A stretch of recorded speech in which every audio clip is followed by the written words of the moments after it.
Mesdames, Messieurs, bonsoir et bienvenue. Nouvelle édition de Direct Bien. Plein de sujets à vous proposer ce soir et on va commencer par la tuerie qui a eu lieu hier aux États-Unis. En fait, un homme lourdement armé a tué au moins 49 personnes et en a blessé 53 autres dans la nuit de samedi à dimanche dans une boîte de nuit à Orlando aux États-Unis. En fait, il s'agit d'un combattant de Daesh selon un enregistrement du groupe terroriste. Également, bien sûr, le président américain Barack Obama a condamné comme un acte de terreur et de haine la pire fusillade, selon lui, de l'histoire des États-Unis. Tout de suite, nous allons voir plus de détails concernant cette tuerie et puis on revient pour plus d'analyses et de reportages. Tout de suite, un commentaire de Yaroshusha.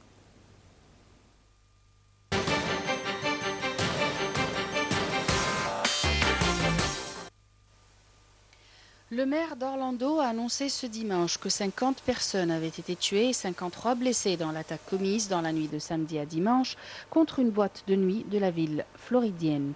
Une enquête pour acte de terrorisme a été ouverte. Le maire a rapidement demandé au gouverneur de l'État de déclarer l'état d'urgence, comme il l'a fait pour Orlando. Cela permet notamment de mobiliser des ressources supplémentaires. Le centre médical régional d'Orlando est confiné et ne laisse passer que les patients dans un état urgent.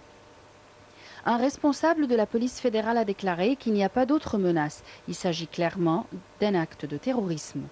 Selon le gouverneur de Floride, le tireur est décédé dans un échange de tirs avec la police. Selon la chaîne CBS, il s'agit de Omar Mateen, un Américain d'origine afghane âgé de 29 ans.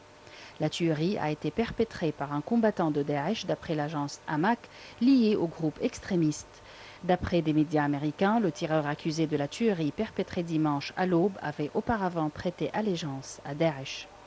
Le président américain Barack Obama a condamné comme un acte de terreur et de haine la pire fusillade de l'histoire des États-Unis. Lors d'une très brève allocution en direct de la Maison-Blanche, Obama a indiqué qu'aucun acte de terreur et de haine ne peut changer qui nous sommes. Obama a estimé que le FBI avait bien fait d'ouvrir une enquête pour terrorisme. Il a également ordonné que les drapeaux sur tous les bâtiments fédéraux soient mis en berne en hommage aux victimes. Le président français François Hollande a condamné avec horreur la tuerie d'Orlando, selon un communiqué publié dimanche par l'Élysée. Il a exprimé le plein soutien de la France et des Français aux autorités et au peuple américain. De son côté, le Premier ministre Manuel Valls a exprimé sa compassion et sa solidarité avec le peuple américain.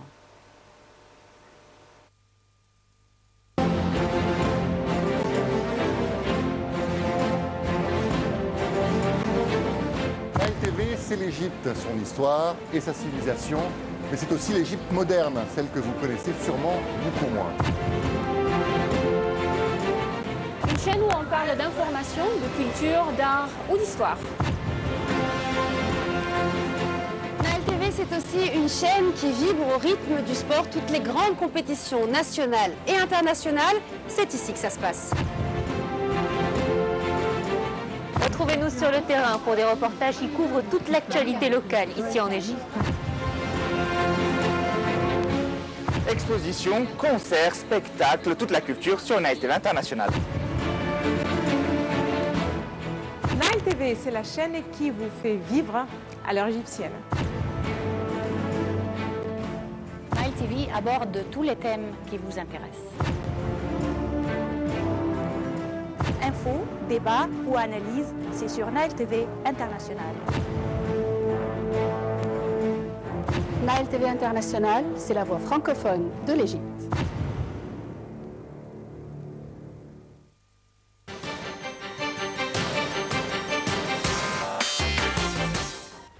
Mesdames, Messieurs, nous avons le plaisir ce soir d'avoir avec nous M. Talat El-Cheikh, qui est président de l'Association des écrivains afro-asiatiques. Bienvenue avec nous. Bonsoir. Bonsoir. Alors, on a commencé en fait par la tuerie d'Orlando qui a eu dans la nuit de samedi à dimanche 50 personnes ou 49 selon un bilan. Le dernier bilan des États-Unis ont été tués, plus de 50 autres blessés. Alors, comment vous voyez cet acte de terrorisme ? Bah écoutez, les victimes du terrorisme maintenant, c'est au monde entier, c'est comme partout. L'Amérique, c'est risqué comme l'Europe, comme l'Égypte et comme tout le monde arabe. Et écoutez, l'Amérique, c'est eux qui fabriquent le terrorisme. Moi, de ma point de vue, c'est eux qui sont... en fait, l'organisme, l'armée qui s'appelle Daesh, c'est l'Amérique qui l'ont fait. Alors, aujourd'hui, moi, je crois que c'est cet attentat qui était à Florida, c'est un attentat qui c'est pas du terrorisme, ce qu'on appelle terrorisme. Moi, je crois que c'est le service d'information américain qui l'a fait ça. Qui ont tué les Américains? Et alors? Et alors? Mais pourquoi il n'y a aucune guerre, il n'y a aucune... la violence américaine, c'est partout, c'est dans le monde. Ouais. Ils ont déjà tué 2 millions de personnes à Vietnam. Ouais. C'est l'Amérique qui s'en foutait des personnes. Combien 50 personnes, c'est pas grave. Eux, ils font, pour vivre l'Amérique, pour 3000 années... oui, mais pour quelles raisons ils ont fabriqué cette tuerie? C'est... Au côté, moi, je crois que c'est l'objectif à la fin, c'est l'islam. C'est pas Daesh comme ils disent. Ils sont en train de dire Daesh. C'est pas Daesh. C'est l'objectif, c'est l'islam. C'est à la fin, c'est des musulmans. C'est des musulmans qui ont fait ça. Ouais. Au fin de compte, c'est des musulmans qui ont fait ça. Voilà, c'est l'islam. Ma point de vue, c'est ça. Ils vont sortir dans toutes les côtés. Si on voit les médias au monde entier, hier, aujourd'hui, partout, c'est l'islam, c'est à la fin. Et c'est Daesh, c'est l'islam. C'est pas vrai. Daesh, c'est un arme. Moi, je vous dis, ma point de vue, c'est une armée américaine-israélienne, soutenue par l'Europe. Sont tous, c'est une armée qui l'ont mis ça en Syrie, en Irak, un peu partout pour objectifs politiques. On parlait de ça après, mais pour ce qui se passait hier, moi je vous le dis, moi je crois que c'est une affaire qui était faite par le... Mais en fait, les groupes terroristes, surtout Daesh, ils ont plusieurs attentats partout dans le monde, en France, dans d'autres pays d'Europe. Alors pourquoi est-ce que c'est pas acceptable, ou c'est pas acceptable, mais vous pensez pas que c'est Daesh vraiment qui aurait fait la tuerie d'hier? Mais moi je vous le dis, à qui Daesh d'abord? Il faut savoir qui Daesh. Ouais. Parce que si on parle de... Même si les États-Unis ont créé Daesh, selon vous, selon la plupart des théories, mais comme c'est se passé avec Al-Qaïda, une fois créé par n'importe quel pays, mais il dépasse les limites quand même. Il ne dépasse jamais la limite. Parce que avec l'alliance internationale contre Daesh, moi je crois que Daesh, si c'était une armée... une grande armée, c'était déjà terminé. Mais attention, non. Il ne dépasse pas la limite. Moi, je crois que jusqu'à maintenant, il ne dépasse pas la limite, Daesh. Non, c'est suit l'ordre, les plans qui est fait par l'Amérique. Moi, je crois que c'est jusqu'à maintenant. Et maintenant, quand ils disent les gens, ils commencent à dire oh, voilà, ça se termine Daesh, non, hop, il sort avec un attentat comme celui-là, un attentat en France, un attentat en Belgique, un attentat au je sais pas où, et commence à hop, c'est encore, si les Daesh, ils sont encore là. C'est encore là, ils sont encore forts. Il faut, voilà. Alors, selon vous, qu'est-ce que les États-Unis envisagent de faire avec un acte pareil? C'est-à-dire, ils combattent déjà Daesh dans plusieurs pays, dans le cadre de la communauté internationale ou bien en Syrie, en Libye, en Irak, bien sûr. Alors, qu'est-ce qu'ils vont gagner de plus avec cet attentat d'hier? Moi, ce qu'ils disent, cette tuerie d'hier. Vous venez de dire qu'ils combattent Daesh dans plusieurs pays. Et puis, il est Daesh. Moi, ce qu'ils disent... Donc, je veux dire, ils combattent devant le monde, dans la communauté internationale, même si vous voyez que, d'une autre part, ils financent Daesh ou ils aident Daesh, mais devant la communauté internationale, ils font partie des pays qui frappent Daesh. Oui, mais moi, encore, je vais répéter la même chose. Je veux dire, c'est ce qu'ils disent. Mais la vérité, les avions qui vont en Irak, par exemple, ils frappent les musulmans, ils ne frappent pas Daesh. Parce que Daesh, c'est une armée, c'est à eux, ils ne frappent pas. Daesh, oui, mais ce que je veux dire, qu'est-ce qu'ils vont gagner de plus avec l'attentat d'hier? Qu'est-ce qu'ils vont faire de plus, les États-Unis? Qu'est-ce qu'ils font encore? Ils prennent des... comment on va dire? Ils gagnaient plus aide par... Ils voulaient se tenir encore du monde entier contre Daesh. Ce qu'on appelle contre Daesh. L'Amérique voulait avoir plusieurs, encore des aides contre Daesh, qui c'est pas vrai Daesh. Vous voyez, c'est eux ils cherchent les gens pour aider l'Amérique contre Daesh. Et l'Amérique, ils prennent ce soutien-là et ils font pas ce qu'il faut. Ils frappent pas Daesh. Ils font ce que je veux dire exact, c'est que les États-Unis, ils ont mis Daesh ici pour un objectif politique. Pour un objectif, ils voulaient occuper le monde arabe, occuper l'Irak, occuper la Syrie, occuper la Libye. Ils voulaient faire tout ça.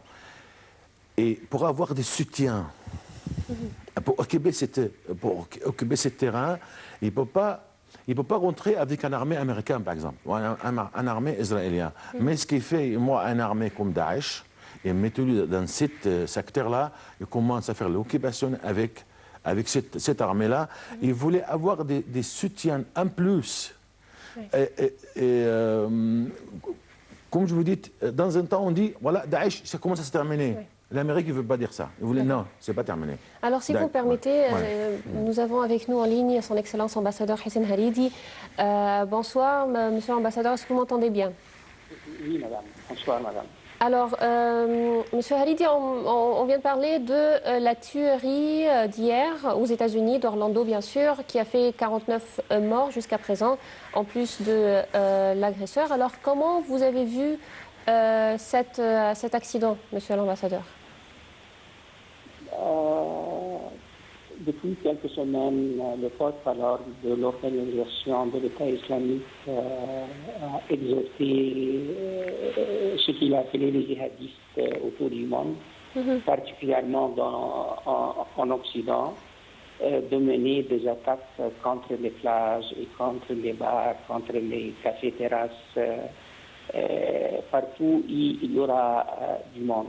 Et je pense que le massacre d'hier a eu lieu dans ce contexte, un contexte de contre-attaque de la part de cette organisation terroriste contre les attaques continues de la coalition internationale et contre les raids russes et les avancées militaires, soit de la part de l'armée irakienne vers Fallujah et les approches de Mossoul en Irak, soit par l'armée syrienne ou les forces démocratiques syriennes contre les points forts de Daesh en Syrie, Raqqa et tout ça. Alors moi, je mets le massacre d'hier dans ce contexte. Ouais. Alors, monsieur l'ambassadeur, est-ce que vous voyez que, comme c'est ce qui se passait avec le 11 septembre, par exemple, avec toutes les mesures de sécurité qui ont été renforcées partout dans le monde, est-ce qu'on verra quelque chose pareil cette fois-ci aussi?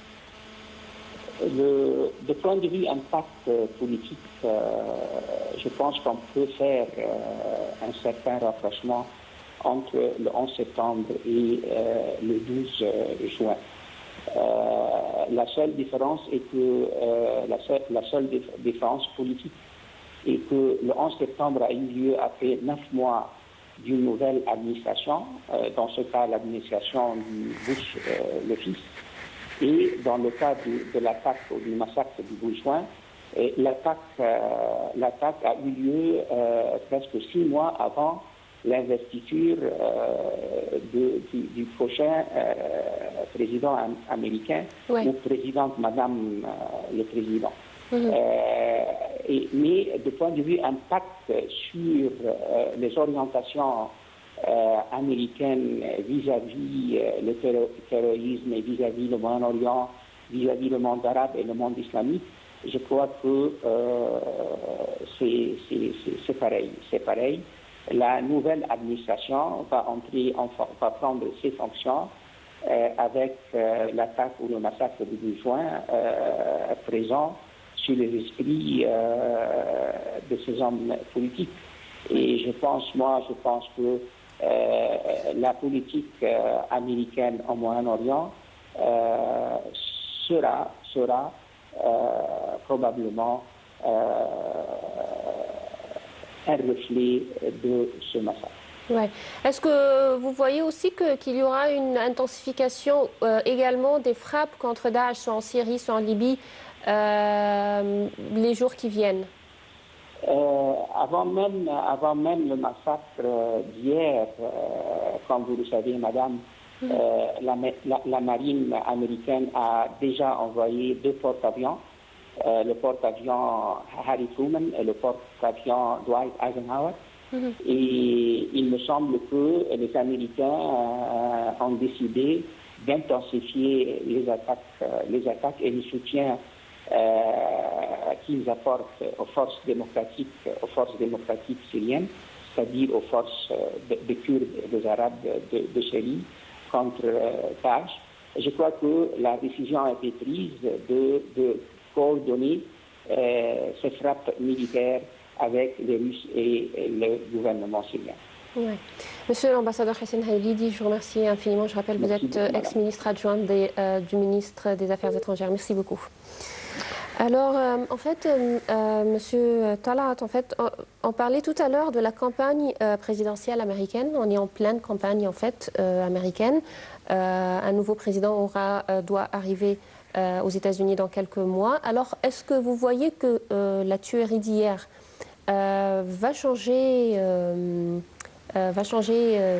les résultats, peut-être, ou la tendance des Américains vis-à-vis de la nouvelle présidentielle? Moi, je crois qu'il y a un rapport, peut-être il y a un rapport d'élection présidentielle américaine et cet attentat, ça se peut, mais moi je crois que, comme vous dites tout à l'heure avec monsieur l'ambassadeur, il y a un deuxième 11 septembre, il voulait faire quelques frappes dans le monde arabe, moi je crois que ça sera en série. Moi, ce sera en série, il voulait terminer l'affaire en série, et Bachar al-Assad, que ça se termine. Il voulait éliminer Bachar, moi je crois, et mettre Daesh à la place. Daesh. Alors comment, selon vous, ils vont faire ça? Moi, ils vont dire que nous, on va frapper Daesh, tout ça, et puis ils frappent autrement. C'est des diables. C'est des diables. C'est les Américains, ils voulaient tenir le monde entier. Voilà, c'est tout. Ils voulaient que ça se termine encore, je ne sais pas, comme un millénaire encore. C'est incroyable. C'est hors des cerveaux. Vous voyez, Daesh, ce soir, ils vont commencer à dire il faut qu'on frappe contre Daesh, tout ça, mais moi, je crois qu'il n'y aura aucune frappe contre Daesh. Parce qu'il y a... Mais les États-Unis ne sont pas les seuls à frapper Daesh. Il y a aussi la communauté internationale, il y a l'Europe, il y a plusieurs autres pays. Vous croyez, moi, je crois que c'est tous ensemble. L'Amérique, l'Europe, c'est un seul plan. Mais la France, la Belgique, par exemple, ils étaient récemment frappés aussi par le terrorisme. Alors c'est dans leur intérêt de frapper. La France, c'est une alliance américaine. La France, c'est une alliance américaine. Moi, je vous le dis que c'est tous un seul plan, un seul intérêt. Leur intérêt économique ou politique, c'est le même intérêt. Même s'ils sont frappés par le terrorisme? Oui, mais moi je vous dis que des fois, je ne crois pas que le terrorisme... Moi je crois que ce n'est pas un frappe terrorisme, ce qui se passait hier. Non, je ne parle pas des États-Unis, mais ce qui s'est passé en France, en Belgique, c'est du terrorisme. La France, moi je vous le dis, la France... il y a eu dans la période juste après les attentats, il y a eu des députés dans l'Assemblée, le Parlement, qu'ils ont dit arrêtez de foutre de nous. C'est pas des terrorismes qui ont fait ça. Moi, je vous le dis, moi, je l'attendais, ça. C'est un député français au Parlement qui a dit qu'au côté, arrêtez de nous foutre de notre cerveau. Il ne faut pas nous prendre pour des cons. Ce n'est pas des attentats de terrorisme. Voilà. Moi, je vous le dis, c'est clair. Il y a des gens qui ils disent, ouais, c'est des attentats. Mais en fait, Daesh, hier, a déclaré sa responsabilité. Oui, qui Daesh? C'est qui Daesh? Moi, ce soir, je vais faire une vidéo, Daesh, je suis Daesh. Demain, c'est nous qui avons fait ça. Vous croyez facilement comme ça? C'est... non, écoutez, ils jouent le jeu et... Moi, je crois que c'est... non. Daesh qui ont déclaré ça, c'est trop simple à déclarer. Hein? En fait, alors, si vous me permettez, on va passer à un autre sujet qui concerne toujours Daesh, mais cette fois-ci, c'est la Libye. En fait, les forces gouvernementales avancent en Libye contre Daesh. La reprise de la ville libyenne de Sirte, qui est aux mains de Daesh depuis juin 2015, n'est toujours pas acquise jusqu'hier, mais il faut dire que les forces gouvernementales étaient parvenues samedi à s'emparer du port et à contenir les djihadistes en les encerclant sur un espace de près de 5 km entre le centre et le nord de cette cité. En fait, il faut dire que les combattants de leur côté ont intensifié leur résistance, mais il faut dire qu'il y a quand même un progrès important de la part des forces gouvernementales. Tout de suite, nous allons voir plus de détails concernant ce qui se passe à Sirte dans ce commentaire de Yarachoucha.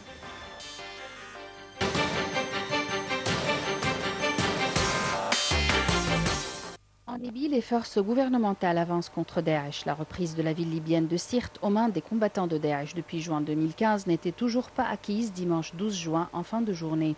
Les forces gouvernementales étaient parvenues samedi 11 juin à s'emparer du port et à contenir les terroristes en les encerclant sur un espace de près de 5 km² entre le centre et le nord.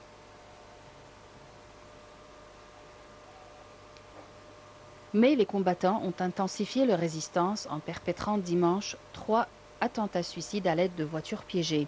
Des attaques qui ont fait au moins 1 mort et 4 blessés.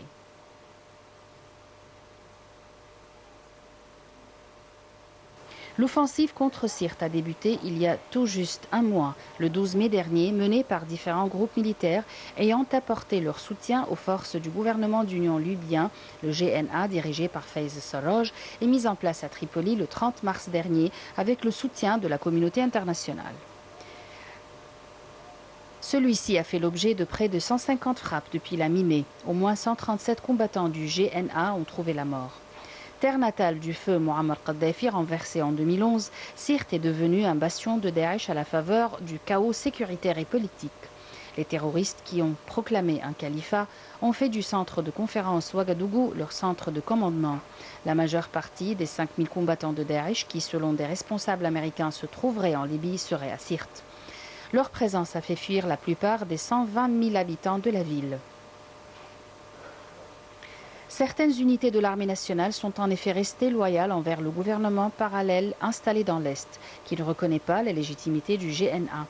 Celles-ci sont dirigées par le général Khalifa Haftar. La France a salué samedi 11 juin les avancées des forces loyales envers le GNA, le ministère des Affaires étrangères soulignant dans un communiqué qu'elle mène un combat essentiel contre Daesh. Un écho à l'appel récent de l'émissaire de l'ONU pour la Libye, Martin Kobler, qui a demandé à toutes les forces de s'unir pour vaincre Daesh. Celui-ci a par ailleurs laissé entendre que des forces spéciales américaines et françaises se trouvaient bien dans le pays. Le ministre français de la Défense, Jean-Yves Le Drian, avait de son côté indiqué début juin que la France faisait du renseignement depuis déjà un certain temps. Faiz Sarraj, le chef du gouvernement d'union, a quant à lui exclu toute intervention militaire internationale pour lutter contre Daesh.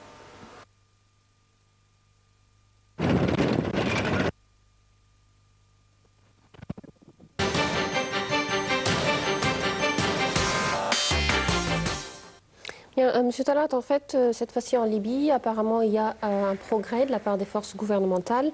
Mais le problème, c'est qu'il y a toujours cette division entre les forces libyennes. Il y a toujours les forces du général Haftar et les forces ou la partie de monsieur le chef du gouvernement Faiz al-Sarraj. Alors, comment vous voyez la situation en Libye ? Moi, la situation en Libye, c'est très compliqué. Et l'Europe, ils sont responsables de ce qui se passe en Libye. Et les progrès qui par le gouvernement, les progrès qui par l'armée du gouvernement, c'est un progrès. On n'est pas sûr quand même, on n'est pas sûr. On est sûr de rien en Libye, attention. Toute l'information que ça vient en Libye, ça vient et on trouve un contre tout de suite. Comme vous dites, il y a des divisions. C'est la situation en Libye, il faut vraiment, il y aura une volonté arabe et volonté européenne déterminer la conflit en Libye, sinon ça se termine pas. Ouais. Parce que déjà, il faut déjà, première chose, la volonté, qu'on a vraiment envie, qu'on ait vraiment envie de finir la conflit. Parce que au moment que tous les partis qui s'appartiennent comme l'Europe, les Arabes, qui ont envie de vraiment déterminer cette affaire, il n'y aura pas déjà de force, il n'y aura pas de soutenir d'armée. Parce que, par exemple, Haftar, s'il n'a pas d'armée, Haftar, qu'est-ce qu'il va faire? S'il n'a pas encore de renforce. S'il n'y a pas de renforce, alors ça se termine. Déjà, quand on a déjà les volontés de déterminer ce qui se passe en Libye, déjà avoir la volonté. Deuxième chose, moi je crois que ça se termine après, bon, pas tout de suite, mais ça se termine plus facile. Parce que après, il n'y aura pas de renforce d'armée de toutes les factions. Parce que chaque faction, il a encore des renforces par là, des renforces par là, il se battent, ça ne se termine pas. Oui. Et alors, par exemple, cette fois-ci, le Quai d'Orsay a parlé de l'importance de l'unité politique du pays. Est-ce que vous voyez que la communauté internationale doit avoir un rôle dans le fait d'unir les rangs en Libye, puisque les Libyens eux-mêmes n'arrivent pas à se mettre d'accord? Mais moi, ce que je viens de vous le dire, qu'il faut déjà avoir la volonté par la communauté internationale, d'avoir une volonté vraiment de terminer la conflit en Libye et appeler toutes les factions, toutes les factions de tous les politiciens, qu'on peut discuter, on peut mettre sur la table, que ça se termine aux telles conditions de faire un gouvernement par tout le monde, de faire un conseil présidentiel par tout le monde, d'arrêter parce que il y a peu d'États déjà. Vous savez, le terrorisme, l'atmosphère qui est très agréable pour le terrorisme, c'est l'atmosphère comme la Libye, comme ça. Il y a que des chaos à droite, à gauche, aucune ville sous contrôle de l'État, aucune ville. Chaque faction, il contrôle un secteur. Mais est-ce que vous voyez qu'avec ce qui se passait aux États-Unis, avec peut-être de possibles frappes, comme on vient de dire, de possibles frappes américaines ou internationales contre Daesh, est-ce qu'on aura des frappes aussi en Libye ou on va intensifier les frappes seulement sur la Syrie? Moi, je crois qu'il faut... Daesh en Syrie, bien sûr. Moi, ce qu'ils disent Daesh, mais moi, c'est pas vrai, mais bon, on va dire, on va parler comme eux. moi, je crois qu'il va commencer par la Syrie. D'accord. Mais il va commencer par la Syrie et l'Irak, et bien ça se termine par la Libye. Alors on se demande pourquoi c'est surtout en Syrie qu'on frappe, bien que Daesh existe dans les deux pays, plus en Libye quand même. Oui, parce que, attention, la Syrie c'est la sécurité nationale israélienne. C'est là les graves. C'est le plus important pour l'Israël, c'est la Syrie. La Libye, c'est important pour l'Europe. Et pour l'Égypte. Ouais. Pour nous, bien sûr, l'Égypte, c'est ce qui se passe en Libye. La conflit en Libye, c'est très grave pour la nationalité, la sécurité nationale égyptienne. Mais la Syrie, c'est plus important pour l'Israël. Il commence par la Syrie et l'Irak, ça se termine par la Libye. Ouais. Mais alors, mais Daesh, ça ne se termine pas. Ouais. Moi, je vous le dis maintenant, Daesh, ça ne se termine pas. Mais ce qu'on a vu avec si on peut revenir à la tuerie d'hier des États-Unis, également avec ce qui s'est passé en France, on a vu que cette fois-ci, il s'agit de citoyens du pays. C'est-à-dire, hier, c'était un citoyen américain et en France, c'était un citoyen français. Alors que Daesh commence à avoir c'est-à-dire ou à interpréter ces actes par des citoyens. C'est pas j'ai compris, par des Américains. Par des personnes qui viennent de l'étranger, non, mais par des citoyens du pays, ce qui est nouveau cette fois-ci. Alors, et ce qui est beaucoup plus difficile à contrôler également, parce qu'un citoyen, c'est difficile à avoir. C'est pas des mesures de sécurité dans les aéroports qu'on peut arrêter maintenant les terroristes. Ça devient plus dangereux. C'est un progrès dans leur stratégie. C'est des progrès ils voient dans l'aéroport, il y a plus de sécurité.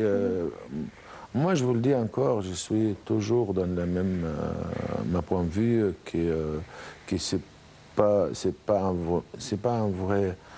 un attentatourisme ce qui se passe hier. Mais quand on parle de Daesh, ils changent leur stratégie. Oui, ils changent leur stratégie. C'est comme tout. C'est une statut. Ils sont en train de changer leur système. C'est normal. Alors, Monsieur Sarraj, le chef du gouvernement d'union en Libye, il a parlé du genre de l'aide internationale dont la Libye a besoin. C'est-à-dire, il a parlé que la Libye n'a pas besoin de frappe, par exemple, de frappe militaire, mais il a bien ajouté nous avons besoin d'images satellites, de renseignements, d'aide technique, pas de bombardement. Il a bien précisé. Est-ce que vous voyez là que la communauté internationale va mettre en considération les demandes de M. Sarraj, ou ils vont continuer à frapper? C'est-à-dire, lui, il a expliqué que les bombardements ne font rien, ou ne font pas beaucoup de progrès sur le terrain. Ce qu'ils ont besoin, c'est des informations sur les groupes terroristes pour pouvoir les combattre eux-mêmes. Mais il a raison, il a vraiment raison. Mais attention, ce qui se passe en Libye, c'est à cause des bombardements européens à l'époque de Kadhafi. Et là, c'est le résultat. Vous allez me faire encore le même bombardement, la même chose. Moi, je crois, pour des objectifs américains. En deuxième chose, ils voulaient frapper une faction, ils voulaient frapper, par exemple, s'ils ne veulent pas Haftar, ils vont frapper Haftar. S'ils ne veulent pas. Il a vraiment raison, mais moi je crois qu'ils ne vont pas l'écouter. Ils ne vont pas l'écouter. Non, ils ne vont pas l'écouter. Ils vont faire. Ils ont un plan, ils ont une stratégie, ils ont un, deux, trois. Ils ne vont pas l'écouter. Eux. Qu'est-ce qu'ils vont faire? C'est déjà l'organiser depuis 5-6 mois. Alors en fait, la situation en Libye aussi est très importante pour l'Égypte. D'abord parce que c'est un pays important pour l'Égypte, également pour les frontières. Bien sûr, on est 2000 km. Exactement. Et Monsieur le Président Abdel Fattah el-Sisi a plusieurs fois parlé que la solution pour la crise en Libye doit être de la Libye même, c'est-à-dire c'est dans le même sens également, c'est qu'il ne s'agit pas vraiment de frappe, mais qu'il faut renforcer l'armée libyenne, l'armée légitime libyenne, pour pouvoir combattre Daesh. Est-ce que vous êtes de même avis? Moi, je suis tout à fait d'accord. Écoutez, l'armée légitime, c'est normal, c'est l'armée qui il y a eu de renaissance par les Nations Unies. Et alors, non, mais c'est tout à fait normal. Et on ne va pas aider n'importe quelle faction, comme ça, n'importe quelle Gama'a, on va les aider. Non, on peut soutenir l'armée légitime, l'armée qui, quand même, qu'on voit, c'est le plus fort dans toutes les factions qui ont en Libye. C'est tout à fait normal, je suis tout à fait d'accord avec Monsieur le Président. Ouais. Alors, si on compare la situation en Syrie et en Libye, est-ce que vous voyez que c'est presque le même scénario, ou peut-être il y a un pays qui est c'est-à-dire qui peut avoir la stabilité plus que l'autre? Est-ce que c'est la même division partout? C'est vrai que la Syrie est divisée, la Libye est divisée, mais est-ce que par exemple, en ce qui concerne la Libye, c'est plus facile de trouver la paix, la stabilité que la Syrie, ou c'est pas pareil? Moi, je crois que la Libye peut avoir la stabilité beaucoup plus vite que la Syrie. C'est à cause de la division ou c'est à cause de À cause de la division, parce que la Syrie est déjà... étrangère. Voilà. Déjà, à cause que la Libye, qui sont plusieurs, déjà, ils ont l'Alaouïne, je sais pas quoi, ils ont le Kurdes, le machin, ils ont 3-4 déjà. Et la deuxième chose, les étrangers, la Russe, l'Iran. Vous parlez de la Syrie, pas de la Libye. Ah bah, je parle de la Syrie. Moi, je parle de la Syrie, là. Ouais. C'est pour ça que ça ne se termine pas. La Russe, l'Iran, l'Égypte. On est là, on défend notre sécurité parce que la sécurité nationale égyptienne, c'est par la Syrie aussi.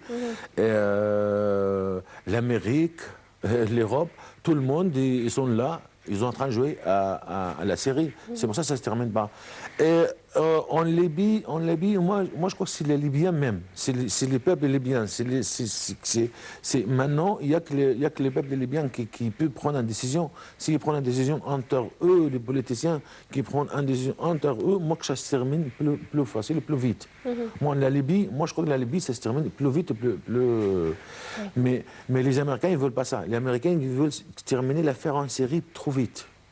Ils voulaient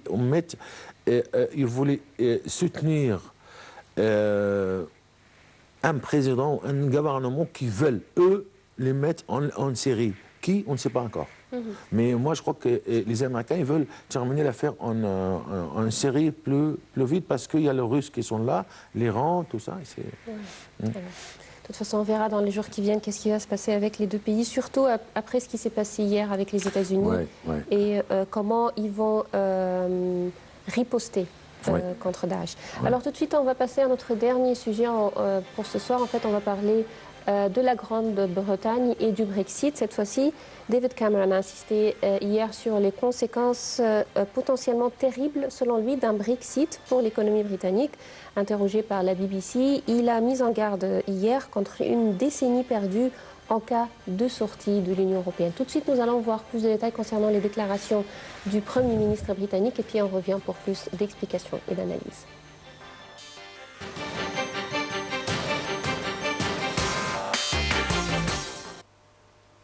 Le Premier ministre britannique a vivement mis en garde ses compatriotes sur les conséquences d'une sortie de son pays de l'Union européenne. Cameron, engagé en faveur d'un maintien dans l'UE, a prévenu des risques encourus par son pays si le out venait à l'emporter. Nous aurons une décennie d'incertitude au cours de laquelle il faudra renégocier un contrat commercial avec l'UE, ce qui pompera l'énergie du gouvernement et du pays, a-t-il ajouté. Alors que la moyenne des derniers sondages place les camps du in et du out au coude à coude, le chef du gouvernement a exhorté ses concitoyens à voter pour un maintien dans l'UE. Vous n'abaissez pas votre pays en étant à l'intérieur de l'UE, au contraire, vous le renforcez, a-t-il dit. Champion du camp de la sortie et chef du parti europhobe UKIP, Nigel Farage a au contraire estimé qu'il fallait divorcer d'un projet qui a échoué.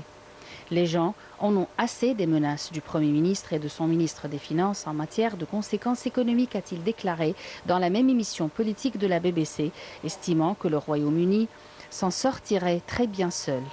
Il a à nouveau affirmé que la préoccupation numéro 1 des Britanniques était l'afflux de migrants en provenance de l'UE, permise par la Libye, circulation des personnes dans l'Union. Selon un article du Sunday Times citant des documents diplomatiques qu'il aurait consultés, les autorités britanniques s'apprêteraient en outre à permettre à 1,5 million de Turcs de venir au Royaume-Uni sans visa. Des informations démenties par la ministre de l'Intérieur. Le Sunday Times publie par ailleurs un nouveau sondage réalisé par l'Institut YouGov, donnant le camp pro-sortie de l'UE en tête des intentions de vote avec 43% contre, 42% pour celui du maintien. 11% se disent indécis et 4% prévoient de s'abstenir.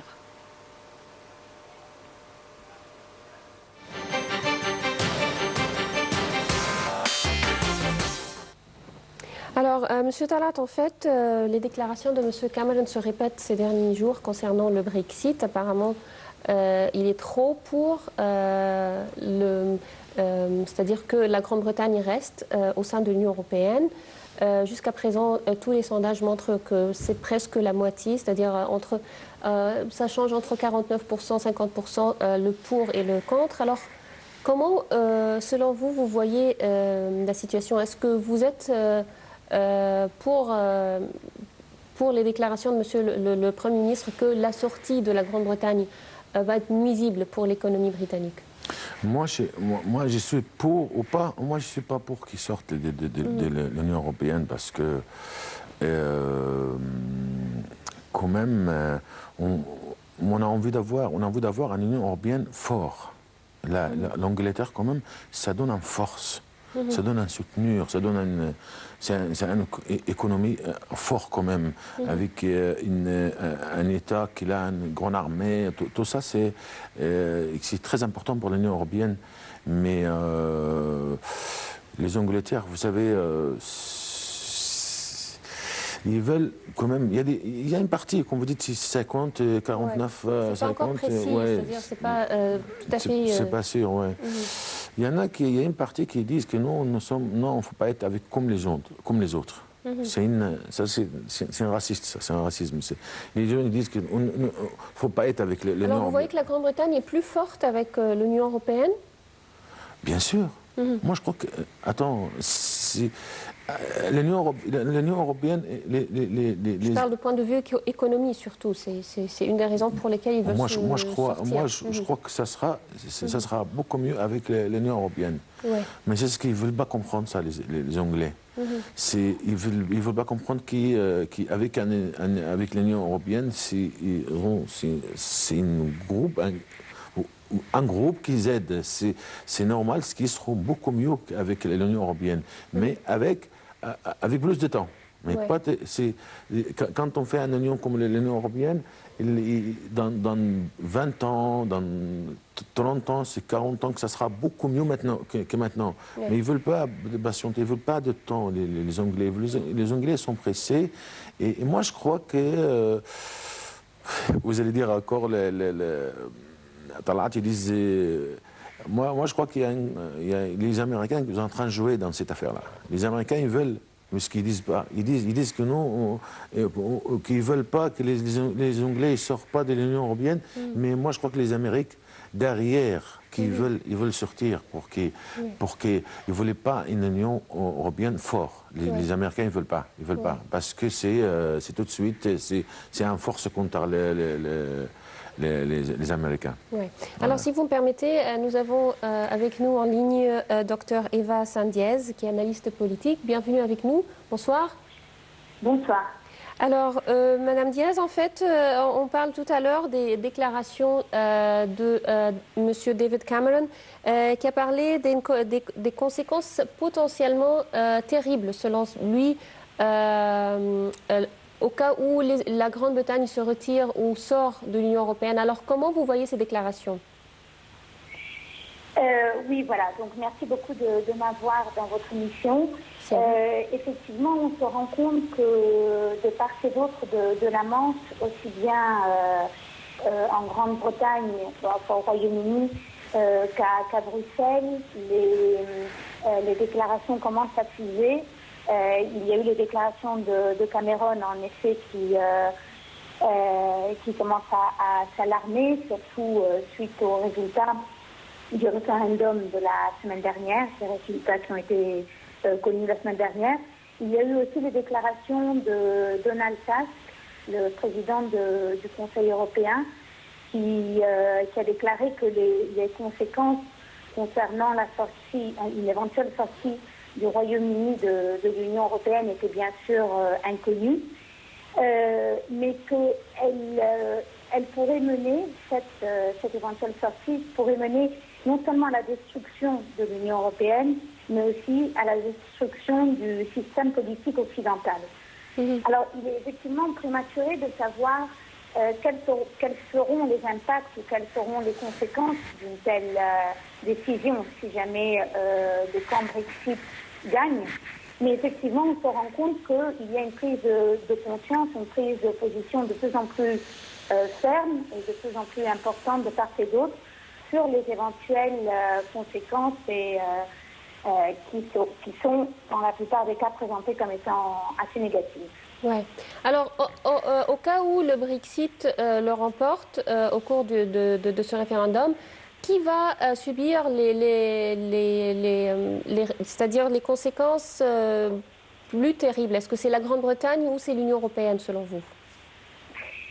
Alors, jusqu'à présent, la plupart des analystes disaient que c'était la Grande-Bretagne qui souffrirait le plus d'une éventuelle sortie de l'Union européenne. Ouais.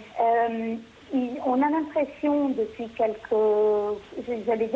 heures, bon, disons depuis quelques jours, que Bruxelles ou l'Union européenne est en train de se poser de sérieuses questions quant à son avenir en cas du Brexit, d'un éventuel Brexit. On parle notamment, par exemple, d'une déstabilisation assez importante des institutions, voire d'un mouvement, ou en tout cas de plusieurs démissions au niveau des décideurs à Bruxelles. Donc, j'aurais tendance à vous dire que jusqu'à présent, on voyait plutôt le grand perdant comme étant la Grande-Bretagne, et qu'en ce moment, on commence à se poser des questions, peut-être pas tellement au niveau économique, mais au niveau politique et au niveau du message que cela pourrait envoyer aux populations de l'autre côté de la Manche, sur le continent. Alors comment selon vous, l'Union européenne se prépare pour les résultats de ce référendum, quels que soient les résultats? Écoutez, ce qui est sûr, c'est que de toute façon, quelle que soit l'issue du référendum, on va assister à plusieurs mois, voire 1 ou 2 ans de négociations avec le Royaume-Uni. En cas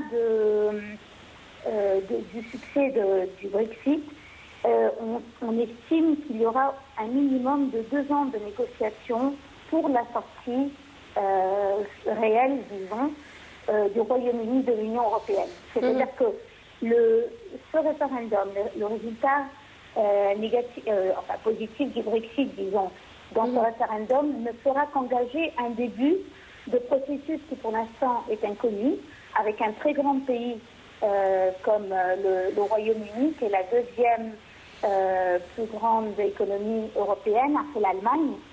Donc on est vraiment devant une inconnue, on est devant plusieurs scénarios, devant plusieurs possibilités qui, je pense, sont assez négatives, mais on n'a pas de réponse claire pour l'instant. Ouais. Est-ce que vous craignez qu'une possible sortie de la Grande-Bretagne va entraîner d'autres pays à penser de la même façon, à se retirer également de l'Union européenne? C'est fort probable. C'est fort probable qu'il y ait effectivement d'autres pays qui se lancent dans cette course si jamais la Grande-Bretagne sort de l'Union européenne. Comme je vous le dis, ce n'est pas une question de semaines ou de mois. Ce sont de très longs processus qui, dans différents pays, suivent différents chemins. Mais on assiste en Europe, pour différentes raisons politiques, économiques, culturelles, à un mécontentement croissant de la part d'une certaine partie de la population ou de certaines régions. Ouais. Donc, on pourrait assister à des scénarios de pays entiers qui sortent, ou de certaines régions séparatistes ou autres qui voudraient sortir de l'Union européenne ou ou se séparer de leur pays. Ouais. Bien, docteur Eva Sandiaz, je vous remercie infiniment pour cette intervention. Merci beaucoup. Alors, Monsieur Talat, en fait, comme on vient de dire maintenant, est-ce que vous voyez vraiment que une sortie de la Grande-Bretagne et de l'Union européenne va entraîner vraiment la destruction de l'Union européenne en général? C'est-à-dire parce que, comme on vient de parler avec docteur Diaz, que ça peut entraîner la sortie d'autres pays également, alors ça va affaiblir davantage l'Union européenne. Moi je suis pas tout à fait d'accord avec elle qu'il y a encore des autres billets, parce que les Anglais, dès le début, ils ne voulaient pas rentrer déjà. dans l'Union européenne. Mais il y a d'autres pays européens qui souffrent aussi avec l'Union européenne, avec l'euro surtout, qui est une monnaie assez forte pour leur économie. Comme qui, l'Allemagne, comme qui? Non, pas l'Allemagne, bien sûr, mais d'autres pays, on parle de... non, comme il y a des pays qui veulent sortir, il y a des autres qui veulent rentrer, comme la Turquie. La Turquie court derrière depuis... Non, mais on parle déjà des pays membres de l'Union européenne et qui ont déjà des problèmes économiques importants. Non, à sortir, moi je crois pas qu'ils vont pas sortir. Moi, c'est les Anglais. Moi, je crois que c'est les Anglais seulement qui vont sortir. Moi, je suis, moi personnellement, je suis pour l'Union européenne. C'est pas, j'ai pas envie qu'il y ait personne, j'ai pas envie qu'il y ait des autres qui sortent, mais moi je crois pas. Moi, je crois qu'ils vont se tenir, qu'ils sont là. Et les Anglais, dès le début, qui voulaient pas une Union européenne. Mais la Grande-Bretagne est une économie assez forte. Avec leur sortie, l'économie de l'Union européenne va souffrir davantage. Et déjà, on a plusieurs pays qui souffrent de problèmes économiques importants. Moi, je sais que la sortie de Grande-Bretagne de l'Union européenne, on va avoir des conséquences qui pas bien, mais ça va continuer. Hein. Ne vous inquiétez pas. L'Union européenne, c'est quand même... il y a quelques temps, il y a 20 ans maintenant, je crois que ça va... Non. Moi, je crois que la conséquence, ça ne va pas être trop grave et ça va continuer. Est-ce que dans les mois qui viennent, une fois avec le succès du Brexit, on aura aussi un changement en ce qui concerne l'euro? Est-ce que l'euro va subir des conséquences également? Bien que, bien sûr, la Grande-Bretagne n'utilise pas cette monnaie, mais le fait de sortir de l'Union européenne va moi, je crois que l'Union européenne, ça va un peu bouger comme ça, mais ça ne va pas être trop grave. L'euro, ça reste pas... non, l'euro, maintenant, il est fort. Comme vous voyez, il n'est pas faible, il est toujours devant le dollar, il est toujours bien. Et moi, je ne crois pas que ça ne va pas être trop grave pour l'euro, non. Ça va continuer, hein, non.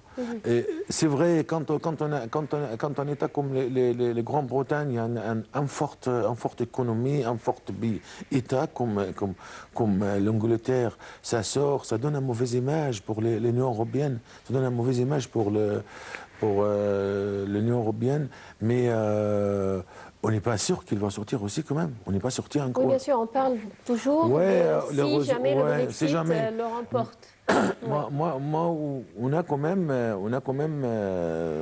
50% qui ne veulent pas sortir, 50% qui peut-être qui sortent pas. Peut-être qu'ils sont là, hein, c'est pas... Oui.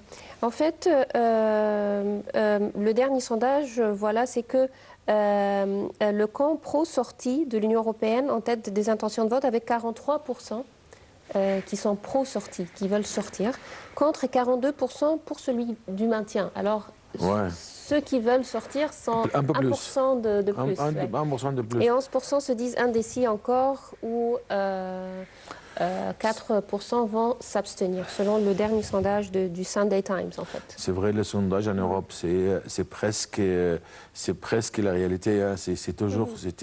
Le sondage, c'était presque la réalité tout le temps. Hein. Quand on dit 1% plus, c'est vrai, c'est 1% plus. Et quand dans les années... Mais il y a de 11% indécis, alors ils peuvent changer complètement les choses. Oui, c'est ça. Alors, est-ce que vous voyez que si jamais ils vont sortir de l'Union européenne, la Grande-Bretagne va souffrir sur le point de vue économique? Moi, je crois qu'ils vont, comme vous dites, ils vont souffrir un peu, mais ça va. Attention, un État comme les Grande-Bretagne, quand même, quand ils ont une décision comme cela, c'est pas une décision simple, c'est une décision bien étudiée. Et ils savent très bien qu'est-ce qu'ils vont faire. Ils ne prennent pas une décision comme ça. Quand il y a des décisions, si la décision est prise, c'est qu'ils vont faire pour, ils vont s'en sortir. Tu sais que l'Europe, c'est pas comme nous ici. Nous, on prend des fois des décisions dans le monde arabe, on prend des décisions sans étudier, une décision parce qu'on n'a pas envie, on a mal à la tête, on prend quelques décisions non, moi je crois qu'ils ne vont pas trop souffrir, ils vont s'en sortir trop vite. Ouais.